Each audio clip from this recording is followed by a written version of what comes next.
Welcome back, everyone. Flowers easily catch our eye in the spring. You may even have seen fields of golden flowers. Well, in this week's Next to Nature, Joey Barnes and Dr. John Long explain why the grass might be greener if it was not for the western buttercup.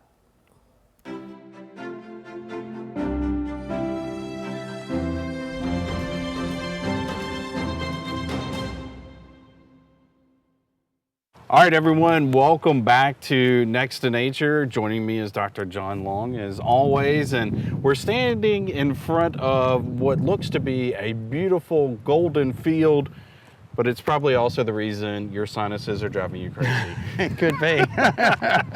All ours are going crazy these days. Exactly. Right. The western buttercup That's is right. what this is. That's right. And it's a great pollinator. We've seen tons of bees out here. Right.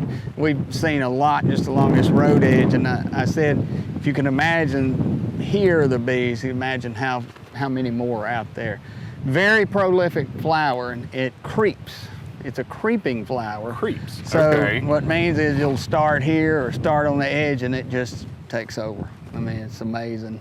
Well, that is kind of creepy, I right. guess. Well, it's, you know, you don't think about it as other flowers being like in small groups. You know, you might see a jonquil in a small group, you see them over here, but when you, or the asters, any type of flower, but these are just together and they make this, like I said, this beautiful, beautiful swath of yellow that you see this time of year. No, you were telling me anytime the soil is disturbed, that's really kind of what gets them going, right? It fires them up big time. Any type of soil disturbances, you're going to see these, the flowers of these western buttercups form in these masses. They just find it very suitable for propagation of the flower. Now, you said these flowers are toxic, so That's right. What eats them? What's their primary use? We know bees, we know Right. they're pollinating, but Right. any other animals? Primary the pollinators. You will not find deer eating these because they do have a low toxicity.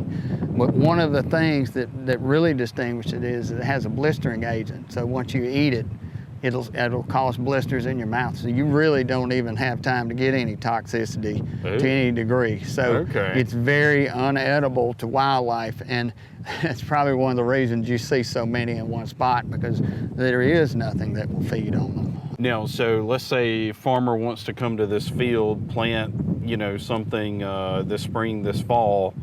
They really have to, do they have to do an extra good job? I mean, do you have to do some extra disking to get rid of it? Most farmers are preparing their fields as well. And of course, there's other weeds present when they're doing that type of cultivation. So they pretty much can eliminate them from the farming activity. So you won't see them as much, but since this has been disturbed back in the fall, post-harvest, this is why the flowers are just so prevalent. We will continue seeing them through how many months? Well, until that soil is disturbed and they're planted, so they're a flower. So as long as they're around, you don't get a hard frost or anything like that. They'll stay around in the areas. You're not going to not see them. Well, today we learned a little bit about those golden fields across the area. Thank you, Dr. Long. Yes. Thank you for joining us. And we'll be back again next week with another Next to Nature.